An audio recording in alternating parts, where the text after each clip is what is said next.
I have just focused on Institute of Cost and Accountants of India material because I know for sure entire paper is going to be crafted from that particular material. You also as a CMA students should focus on CMA Institute study material to as far as possible, to as much as possible in all the subjects which you are taking coaching of, all the subjects which you are not taking coaching of or doing self. Please focus on the Institute study material very well.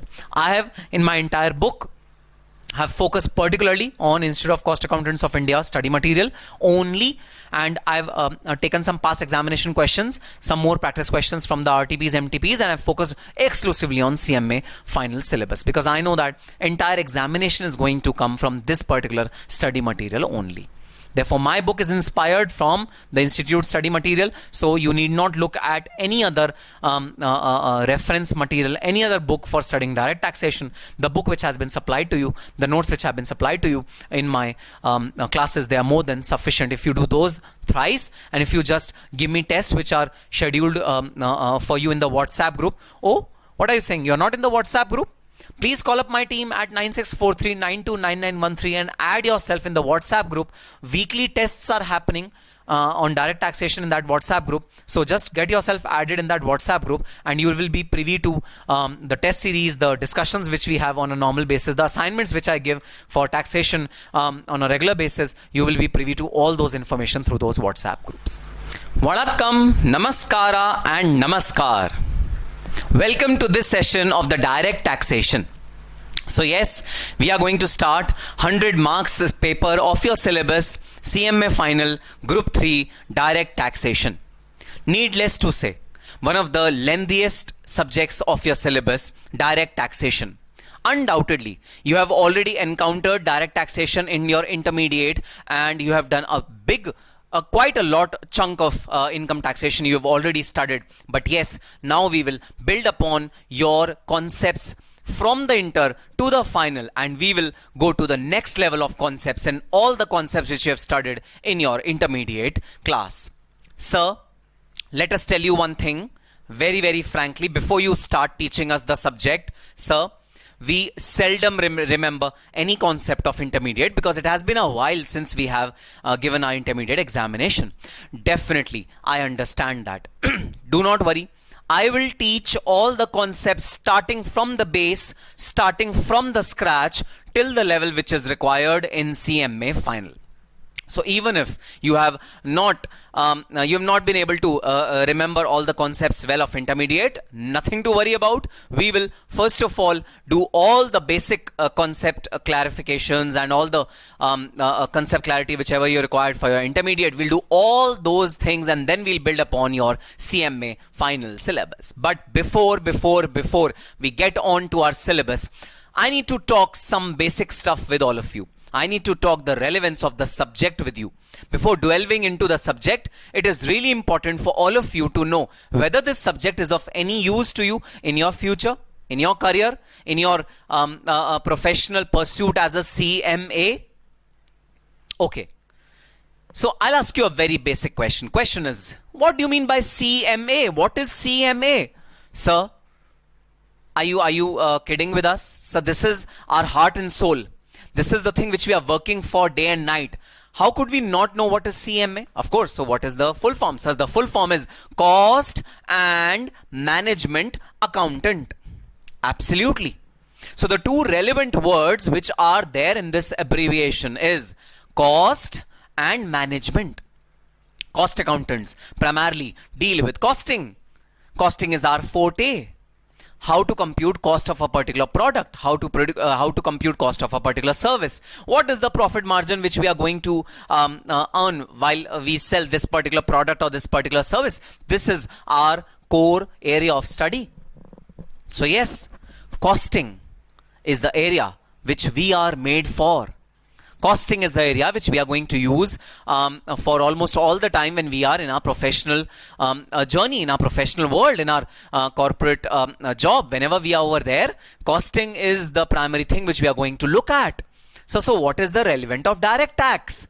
Guys, frankly speaking, there is no relevance of direct tax in your professional life. Yes, I'll be honest with you.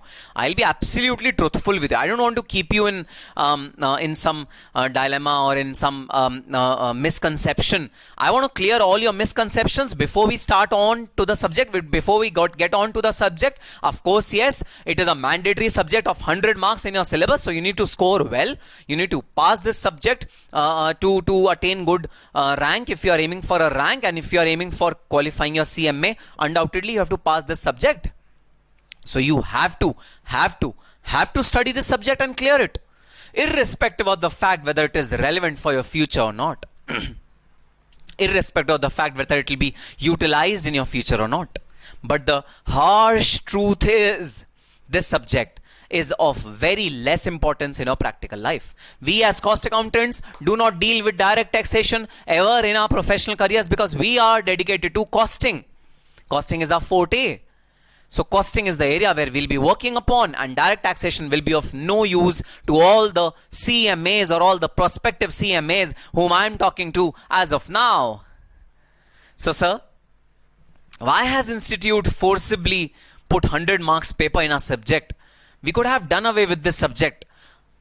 In either case, we didn't like studying direct taxation under intermediate, salary, house property, PGBP, other sources. It was so taxing. It was so difficult. It was so cumbersome to learn all those provisions. It was so difficult. So why don't we do away with this particular subject? Why has institute kept it if it's of so insignificance to our professional career? Guys, the reality is, whatever I have spoken for last 2-3 minutes is absolutely incorrect, is absolutely baseless. But I know many of you sit in a direct taxation class with this notion in their mind: we just need to qualify our CMA and then we are not going to touch direct taxation ever in our life. No, direct taxation is not our area of interest. We are not going to study direct taxation ever in our life. We don't want to touch Income Tax Act ever in our life. We are cost accountants. We'll be good with costing. We'll be good with accountancy, but not direct taxation. We just need to qualify our examination. We don't just need to pass. That's why we are studying this subject. Otherwise, we will not touch this particular subject ever in our life. Many of you are under this misconception that cost accountants do not actively involve in direct taxation area. Guys, this is a big misconception. Of course, yes, you need to qualify this particular examination, this particular paper for your examination perspective, from a perspective of becoming a CMA or obtaining a rank. You need to score well in this particular paper. Apart from that, this particular subject for a finance professional, which you are going to be in the future, is a pivotal element of your day-to-day routine. Any costing decision, any decision relating to relevance of a particular cost cannot be complete without computing the tax cost which is involved in that particular transaction. And tax cost can be huge. You would say, sir, what huge? Tax cost is barely 30% of our total taxable profit. No, it's not 30%. Remember, there are interests, there are penalties, there are several other ramifications which come along with direct taxation if you do not follow it properly. So there have been instances in history of India, and not 50 years back or 20 years back. No. Recently, there have been instances in recent past where many companies had to shut down their operations in India just because of tax. Many companies I have encountered in my professional career. So I have been associated with the big fours in their direct taxation division, in the corporate taxation division, advisory division, litigation of taxation division for past 10 years. And I have seen companies taking a decision that we don't want to venture into India because their taxation regime is too harsh and it's a little uncertain. I have seen many multinationals come up to this particular conclusion. Similarly, when you will be the finance head of a particular company, you will be into the financing operations of a particular company, you will be into the hardcore compliance team of a particular company, direct taxation will be one of the essential elements to decide whether to go forward with this particular proposition or not, whether to go forward with this particular product or not. It will be a tough call for you to decide whether the direct taxation regime will be in your favor or will it be against you while computing profitability of a particular venture. So, not only from the perspective of your examination, but direct taxation is important from the perspective of your professional life as a finance professional. So my earnest endeavor, my earnest request to all of you is, do not ignore this particular subject. Love this subject, like this subject, develop a liking for this subject, and then not only will you score good marks in your examination, but you will be successful as a finance professional. Sir, how can we develop a liking for this particular subject? How can we, as you say, love this particular subject? So the best way to like a particular subject or to love a particular subject is not only to study it theoretically, but also to study it or also to understand it practically. What happens on the practical ground?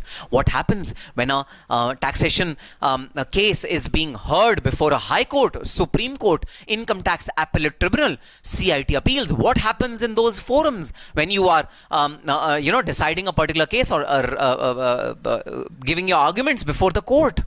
What happens practically to the notices? What happens practically to the sections? All these practical applicability of the sections are equally important for you to understand and to like this particular subject. And I will be playing an important role in not only teaching you this subject theoretically, but also to give you some practical insights out of my experience of over 10 years of working in the taxation department of the Big Fours. I'll share all my experiences with you during this particular class, during these particular lectures, and in each of the concept, each of the section, definitely I'll be attaching some practical oversight, some practical element to it, so that you not only understand this particular subject theoretically, but also understand it practically, and also love this subject, like this subject. At the end of these lectures, my goal is to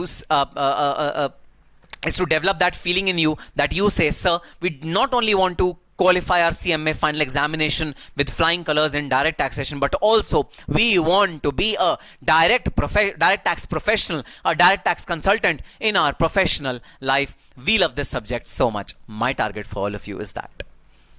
With that positive note, let's start our 100-mark subject, CMA final, Group 3, direct taxation. Okay, so direct taxation primarily for our CMA final consists of two elements: domestic taxation and international taxation. Guys, in your intermediate class, you have studied only domestic taxation. You have not studied international taxation. So domestic taxation is old for you, is known, a little bit known for you, but international taxation is an unknown devil. We don't know what is it. So this is an important element of your subject, of your syllabus. And let me tell you, from a practical standpoint, from a professional standpoint, international taxation is the future of taxation of any country. Because there are multinational companies which are working in different countries, which are cross-border selling their products, cross-border selling their services, which are opening their offices in different countries, which are using tax concessions of different countries to reap benefits. They are doing several things. So international taxation is the future of taxation in at least India. So this particular section, although contains only 25 to 30 marks of your syllabus in your examination, but in your practical life, this will be a very important element to learn. So yes, I will definitely teach you some tactics of understanding international taxation in a very, very lucid way, in a very, very simple way. And this area will be dealt with in a little detail than what is required by me, just because I want you to learn international taxation not only theoretically but also practically. So yes, this is an important area of your syllabus, 25 to 30 marks. Domestic taxation, which all of you know, consists of Income Tax Act 1961, Income Tax Rules 1962. So these are the two primary aspects of income taxation, domestic taxation in our country, the law which was created in 1961, the law which was created in 1962. These are the two important limbs of your domestic taxation in India. My question to you, please hear to my question. Sir, Income Tax Act 1961, which means that Income Tax Act was formed in somewhere in 1960 and it was effective from 1961. Absolutely. So sir, prior to 1961, is it that Income Tax Act was non-existent? prior to 1961, whatever income you used to earn, it was absolutely tax free. There was no taxation regime in the country prior to 1961. Is it so? The answer is no, it isn't so. Before 1961, there was Income Tax Act 1922. Before independence, there was an act which was enacted. Now, why was that act repealed? Why was that act overwritten? The reason why that act was overwritten was that it was based on British law.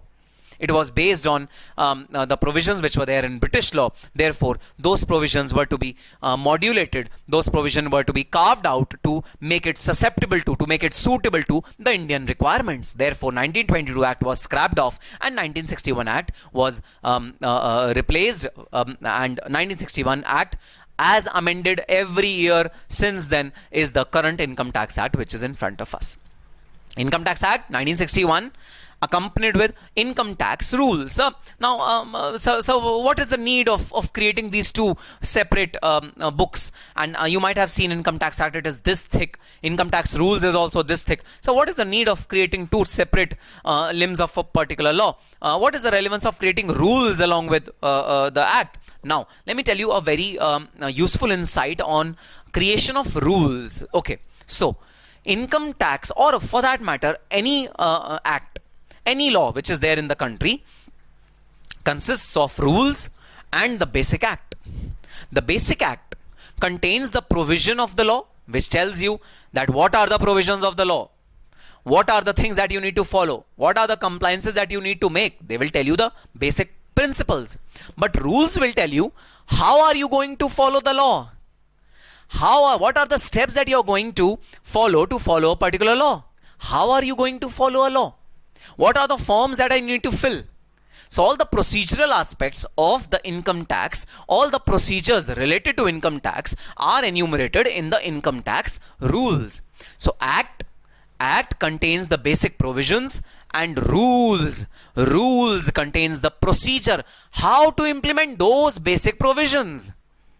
That is the difference between Income Tax Act and Income Tax rules. So repeat, Income Tax Act contains the basic provisions, what is to be done. Income Tax Act rules contains the procedural provision, how is it to be done. So for example, on a Sunday evening, it is raining heavily, and you get a feeling of eating something spicy. You ask your mother, Mom, I want to eat something spicy. That is the act, that is the law. You want to do something. What do you want to do? I want to eat something spicy. That is the act. Now your mother is thinking, what should I make? How should I make it? Do I have the necessary ingredients to make it? What are the necessary ingredients required to make it? Do I need to fetch something from the market? If yes, then what will it be? How much time will it take? So all the procedural aspects of what is to be done are dealt with in income tax rules. So Income Tax Act, the basic provisions. The basic provisions. What is to be done? How compliances are to be done. I mean, how that particular thing will materialize. What an assessee needs to do for complying with the act. The basic provisions are contained in the act. And the procedural aspects of the basic concepts, how the procedure needs to be followed, what are the steps, step 1, step 2, step 3, what are the steps, they are given in the rules. So that is how Income Tax Act and Income Tax rules work. This is the same procedure which is worked in even Companies Act. The same procedure applies. Even in the any other act which you talk about, same procedure applies. So yes, we are definitely going to study Income Tax Act in its in-depth way. How many sections are there in Income Tax Act? Approximately 300 sections are there in Income Tax Act. And yes, we are going to deal with almost all of them. So we are going to learn 300 sections. So we need to mug up all the 300 sections. No, don't worry. You don't need to mug up 300 sections. So section quoting is yes preferable, but it is practically and humanly not possible to learn all the sections. But yes, we are going to remember, or we are going to at least try to remember certain important provisions of our syllabus. Might not be all, but certain important provisions of our syllabus we will be trying to learn. Okay, sir. So that's all about domestic taxation. We are going to study domestic taxation. About 70 to 75 marks will be dedicated to domestic taxation. Coming on to international taxation, 25 to 30 marks. Again, International taxation contains three things: Income Tax Act 1961, Income Tax Act 1962, and double taxation avoidance agreements. In short form, they are known as DTAA, or they are also known as treaty. DTAA or treaty. Sir, first things first. Sir, you told us that Income Tax Act and rules are an essential ingredient of domestic taxation. Then why are you deriving Income Tax Act and income tax rules provisions in international taxation? Why are you doing that? You told us that Income Tax Act and rules are a part of domestic taxation. Then how can they be part of international taxation as well?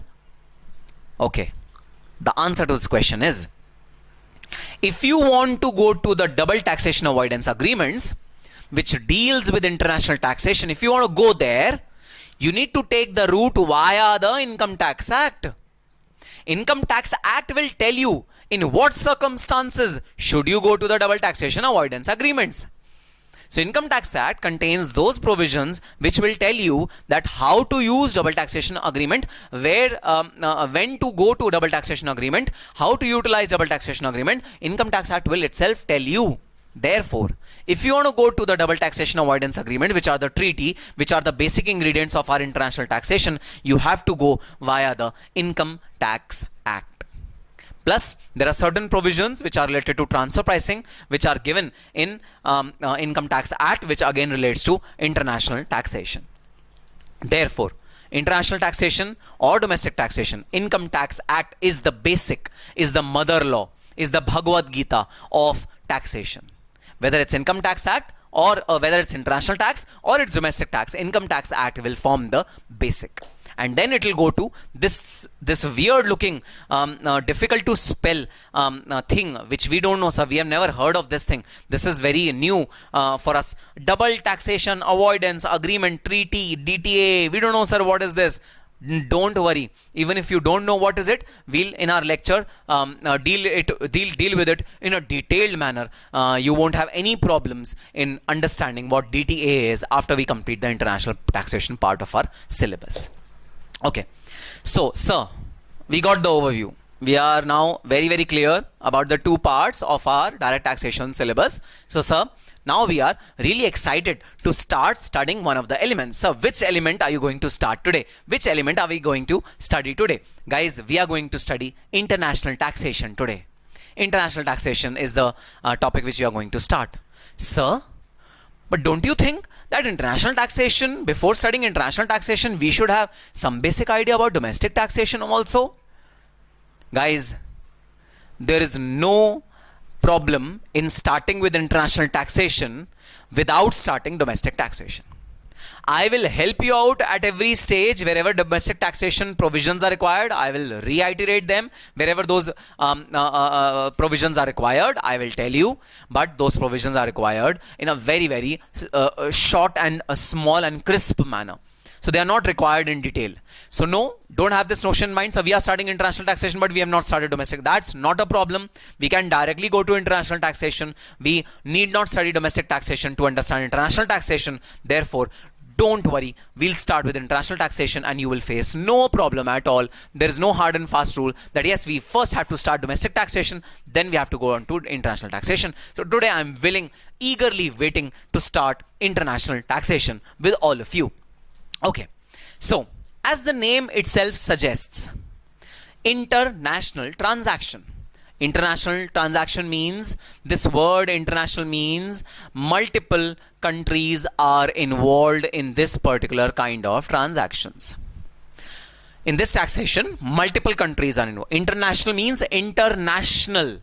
Multiple nations are involved. Multiple countries are involved in this particular taxation, which is known as international taxation. Now, as a sovereign country, India, we need to devise two kinds of law. Law which is applicable to our residents, our citizens. Law which is applicable to foreign citizens or foreign nationals. So, but why? Why do we need to create two different laws? For one for ourselves, one for the person who's staying outside or who's not a resident of India or who's working from outside. Why do we need to create two laws in this particular scenario? Why are two laws required? Why are we looking at them as separate people? Why don't we look at them as our people only? Why we should not have a uniform code? Why shouldn't we have a uniform taxation law for all the people, whether they are working in India, whether they are working outside India, whether they are outsiders coming into India and working? Why this double taxation principle there, sir? Why two taxation are required? One is international taxation, one is domestic taxation. Why can't we have consistency? I'll give you an example to answer your question. These are two countries, India and US. India is a sovereign country located in Asia. US is a country which is located so America contains US, and America is divided into two parts, North America and South America. So India, US are the two countries which we are talking about. I have a person. His name is Raju. Raju is the owner of fastest growing South Indian cuisine. And by the way, let me tell you, South Indian is my favorite cuisine. Yes. So whenever I go out, South Indian food is my favorite, and I always venture into South Indian restaurants. And whenever I go to South, I usually visit Bangalore a lot. Over there, there are some South Indian food chains like Dwarka, which I really love, and I always hog on to the food which are served by South Indian restaurants. And yes, Mr. Raju is owner of one of the leading South Indian restaurants. The name of the restaurant is Sarvana Bhavan. Sarvana Bhavan is owned by Raju. It's a leading chain of South Indian cuisine, South Indian restaurants serving the entire nation. So, Sarvana Bhavan has multiple outlets in many parts of the country. It has outlet in Mumbai, it has outlet in Chennai, it has outlet in Delhi, it has outlet in Himachal Pradesh, it has outlet in UP, it has outlet in MP. In each of the states, there is a outlet of Sarvana Bhavan. Raju is a rich man. All his outlets are doing really well. This is a profitable venture. It's a cash cow. They are cash rich company. This is a cash rich company. They are earning huge profits by this food chain which is known as Sarvana Bhavan. And this food chain is working pan-India. Now, as far as income tax is concerned,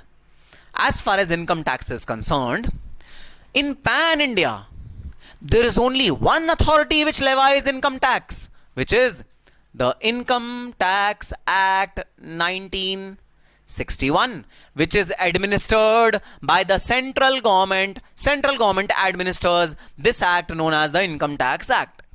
So in the entire country, the whole and sole responsibility of collecting taxes is vested with only one person. What is name of that person? The Income Tax Department, which is controlled by one person, central government, through an act known as Income Tax Act 1961 along with the rules.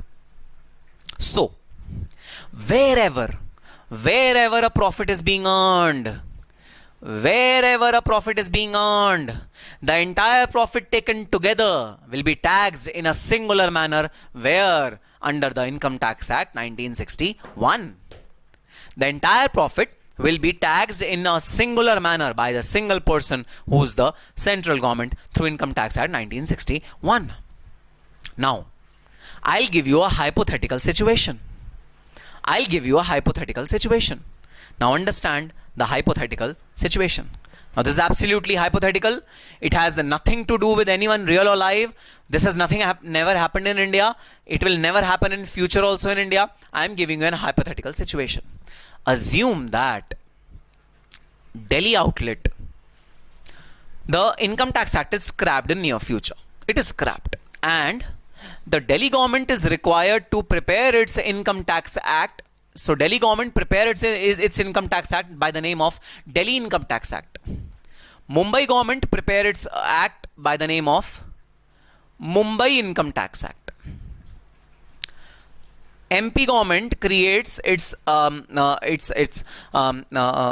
income tax act by the name of MP Income Tax Act. UP government will create its income tax act by the name of UP Income Tax Act, and Chennai government will create an income tax by the name of Chennai Income Tax Act. Every state is authorized. In future, government passes a rule that every government is authorized to create their own income tax act, and they are free to charge income tax for their particular territories. There is no one ruling authority who's going to do this function. This function is to be performed by each and every state separately.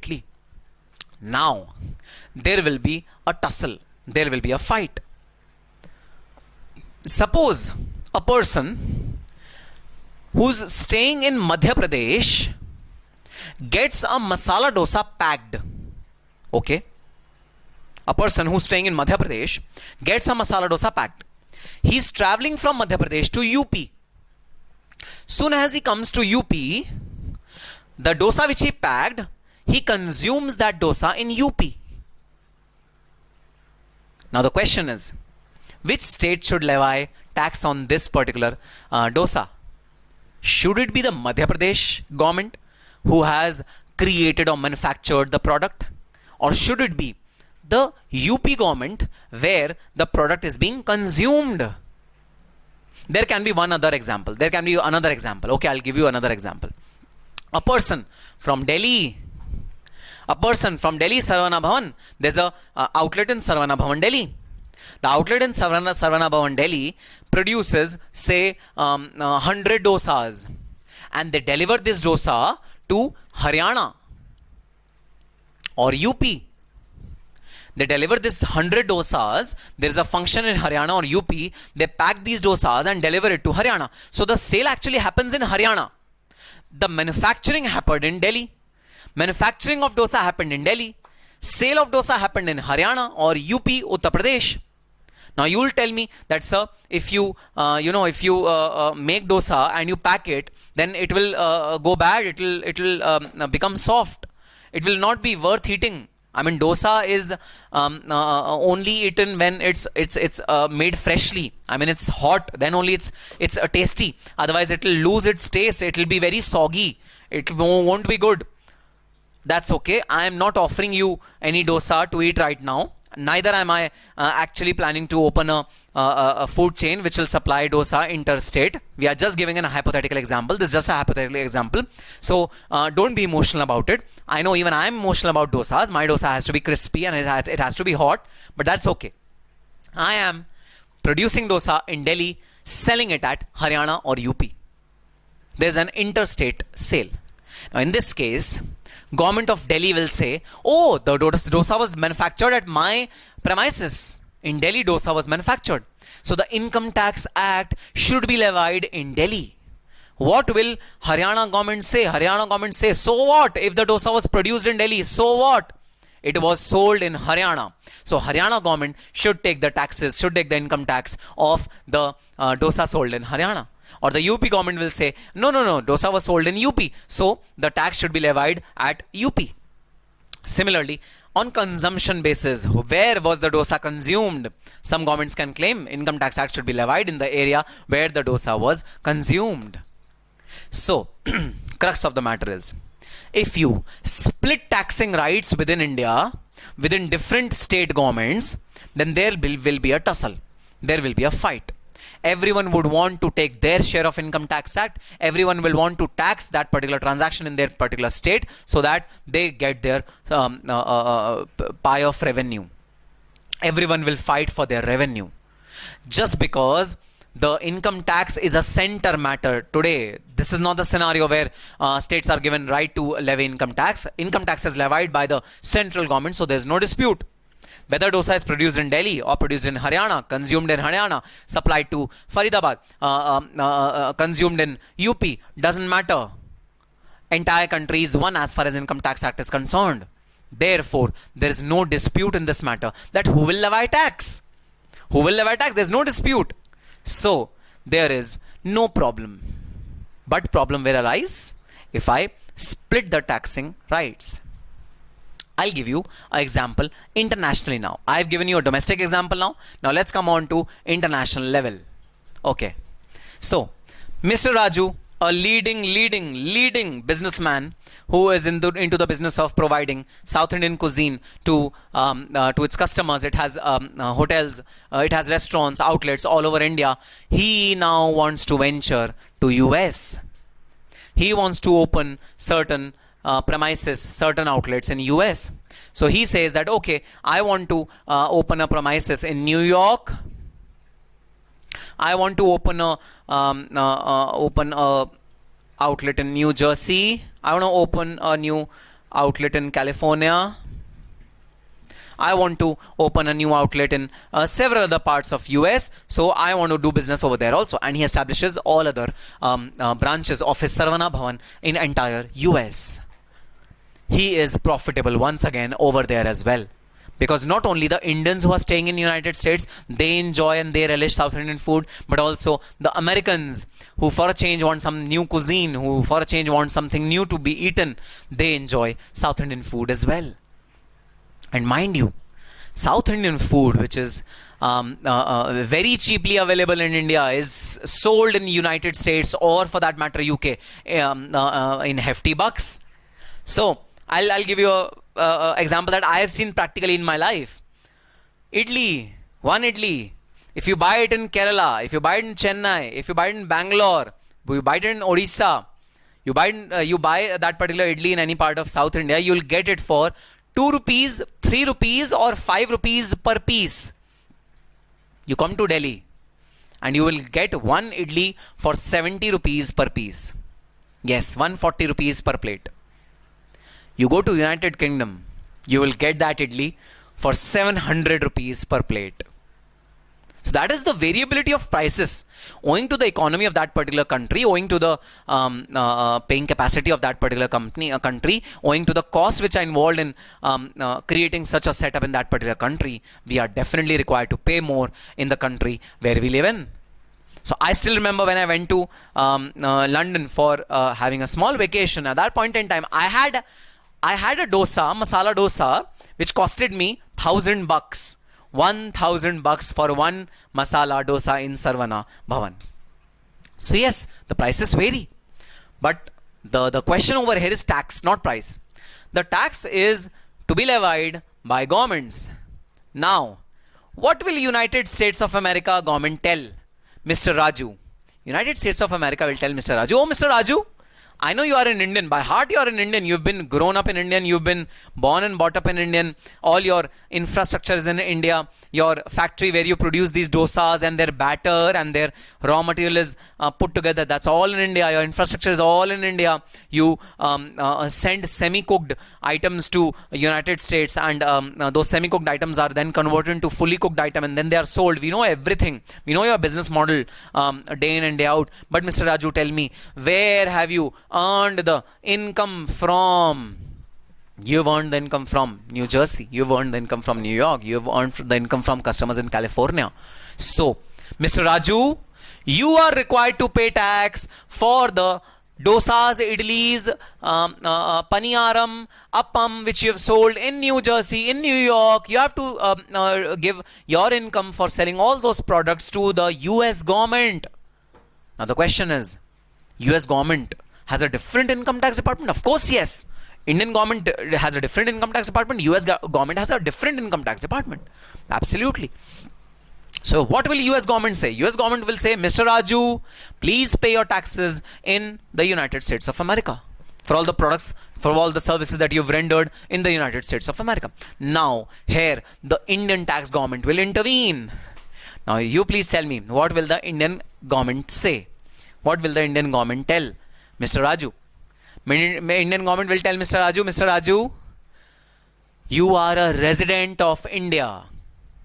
All your basic setup, your company, your establishment, your house, your raw material producing capacity, your machinery, your plant, everything is situated in India. So, the taxing right for your profits of even the sales which are made in US, please mind these words, for even the sales which are made in US, even if you have sold those products in US, those sales will also be taxable in India. Because you are a resident of India. There'll be a tussle. There'll be a fight between the Indian government and US government to collect taxes from Mr. Raju owing to the income which he has earned in United States of America. USA government will say, oh no, you will have to pay taxes over here because you have sold your products over here. Indian government will say, nothing doing. All the residents, if you are a resident of India, your global income will be taxed in India. Whether you earn from US, whether you earn from Australia, whether you earn from anywhere, your income will be taxed in India. So these are the two rules of income taxation. Rule number 1, source-based taxation, which will harp upon the source from where income has been earned. And second is the resident-based taxation, which will harp upon which country are you residing in, which country are you resident of. Resident-based taxation and source-based taxation. These are two forms of taxation which are prevalent in the world today.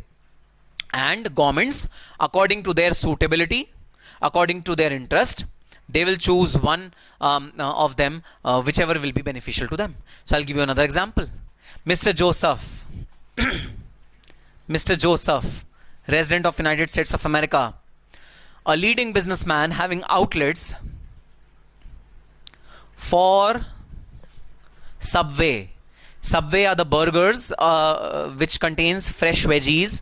They are 1 foot long or 6 inches long burger, which are actually not burger because burgers are round. They are long snacks, and these long snacks has fresh veggies. They have some 7-8 sauces which can be put into the Subway, and he is owner of that joint which is known as Subway, which is prevalent in the United States of America. Now if Joseph tries to establish its outlet in India, Delhi, Madhya Pradesh, UP, Chennai, Tamil Nadu, everywhere it is planning to establish its outlet, again there'll be a fight between Indian government and US government.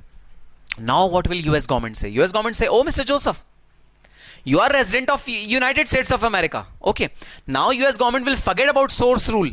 It will not talk about source rule. It will talk about resident rule now. US government will say, oh Mr. Joseph, you are resident of India. If you are resident of India, you should pay taxes which are which for the products which you are sold in India, you should pay taxes in United States of America for those products also which are sold in India. And what will Indian government say? Indian government will say, nothing doing. If you have earned any income from India, the source of earning that income is in India. If you have earned any income from India, then you should pay taxes in India. Indian government will say this. Now this is known as role reversal. Earlier, Indian government was harping upon the resident rule in case of Mr. Raju. Now, Indian government is harping upon the source rule in case of Mr. Joseph. Similarly, the US government was harping upon the source rule in case of Mr. Raju. US government is harping upon the resident rule in case of Mr. Joseph. They want their share of revenue at the end of the day. They are only thinking about their profits. Everyone thinks about their profits. Everyone in the world is concerned about their revenue, their profits, their interests. So there's no harm in India and US government in thinking about their profits. There's no harm in Indian government applying two different rules in case of two different assessees. There's no harm in US government applying two different rules in case of two different assessees. They are thinking about their interests. They have to safeguard their interest. So it's really okay to safeguard interest of India, to safeguard US of United States of America. In this entire process, who is the sufferer? Who is suffering? The person who is suffering is Mr. Raju. Mr. Raju has his hand over his head like this. He is utterly depressed. He is in a remorse condition. He is sad. He is affected by the two governments of the two states. He is really terrorized by the two governments, and he is saying, now where should I pay taxes? Should I pay taxes in India, or should I pay taxes in US, or should I pay taxes in both the countries? And if I have to pay taxes in both the countries, why should I earn? If I have to pay all my income through taxes, 30% will be levied by Indian government, 30% will be levied by US government. What will remain with me? Ille. Nothing. 40% will remain. So am I working for myself? Am I working for US or Indian government? Whom am I working for? So where should I pay taxes? Raju is under a utter chaos. Raju is under a utter confusion. To resolve this confusion, to resolve this dilemma of double taxation, This is known as the dilemma of double taxation. We have double taxation avoidance agreements. So, what is international taxation? What is international taxation? What is international taxation? International taxation is nothing but avoiding double taxation. It is not a different law. I mean, it is a different law, but it does not deal with taxation. It deals with situation where taxes is levied in two countries. I'll give you an example. PGBP is being earned by Mr. Raju. PGBP is earned by Mr. Raju in US. In United States of America, there will be an income tax law. In that income tax law, there will be rules to tax PGBP. In Income Tax Act, there will be rules to tax PGBP. In DTAA, between India and US, there will not be rules how to tax PGBP, but there will be rule how to avoid double taxation where PGBP income is being taxed both in the United States of America and India. Repeat. I know it's complicated and you'll take some time to digest this thing because this is the first time, guys. I understand that this is the first time you are studying international law and international taxation is new to you. Undoubtedly, it is not easy. In the country, there are very few professionals who actually know international taxation. You know, you can count on your fingers how many professionals are there who truly know international taxation. It's a difficult area, it's a niche area, and it's complicated. So don't worry. Repeat again and again, revise this video again and again, and you will be able to understand the gist of what I'm saying. So let me repeat. US Income Tax Act will contain the provisions on how to tax PGBP in United States of America. Indian Income Tax Act will contain the provisions of how to tax PGBP in India. DTAA between India and US will not contain provisions on how to tax PGBP. No. It will contain the provisions on how to avoid double taxation when PGBP is being taxed in both the US and India. What will DTAA say? DTAA will say that India and US, Mr. Raju is a resident of India.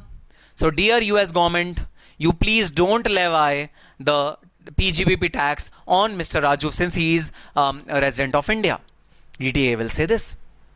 Or DTAA will say, dear India, Mr. Raju is a resident of India, we agree with that, but the source of this particular income is United States of America. So India, you do not charge tax on the PGBP income which is earned by Mr. Raju in United States of America. Let the US government levy tax on that. This is how the dispute between the India and US government will be resolved by DTAA. Sir, how are DTAAs formed? How are DTAAs created?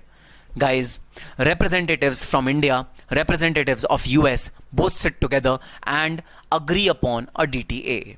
So it's a mutual agreement that, you know, at some places United States of America will step down and say, okay, these incomes we won't tax in our country, you tax in your country. At some places, Indian government will step down and say, okay, these incomes you tax in your country, we will not tax in our country. Now the question is, what are those transactions which will be eligible to this manifestation, this arbitration which is done by DTAA? What transactions will be eligible for this particular concept of international taxation and double taxation avoidance agreement? Only those transactions which involve two countries. Only those transactions. So if I have a transaction between two states within India, so Delhi, I am producing dosa, selling in Haryana, then would DTAA apply? No, DTAA will not apply. DTAA will apply on those transactions or those dealings where two countries are involved. Because Only when two income tax acts are involved, there's a question of double taxation. And if there's a question of double taxation, then comes the provision of double taxation avoidance agreement. So international taxation is all about dealing with the double taxation, avoidance of double taxation in case of areas where a transaction is taxed both in two sovereign countries. This is known as double taxation. This is known as international taxation. This is how international taxation is important to us. Now the question is, sir, what do you mean by international transaction? I've just explained what do you mean by international transaction. So what is transaction? First of all, transaction is any dealing, any sort of relationship which has been developed by two people for the motive of earning profit. It is a commercial transaction, okay? It is not out of love and affection that a transaction has arisen. It is a commercial transaction, purely a commercial transaction, and a commercial pursuit, a commercial dealing is known as a transaction. Now, what is international transaction? International transaction is that transaction where the dealing, the commercial pursuit is between individuals of two different countries, or two different countries are involved. One individual is there, but two different countries are involved in that particular transaction. The transaction arises in one country and concludes in another country, or arises in another country and concludes in one country. So for example, I am a shoe manufacturer of India. My shoes are sold globally. So my shoes are manufactured in India and they are sold in Singapore, they are sold in Malaysia, they are sold in UK, they are sold in Australia. Each of the countries my shoes are sold. So the transaction arises in India but gets concluded in a country which is outside India. Or the transaction which arises outside India but gets concluded in India. Soon as this cross-border transaction happens, there will be involvement of two income tax authorities. Whenever there will be involvement of two different income tax authorities, there has to be some international taxation, there has to be some arbitration, there has to be some involvement, some agreement that can avoid double taxation on this particular transaction. So this is known as international transaction.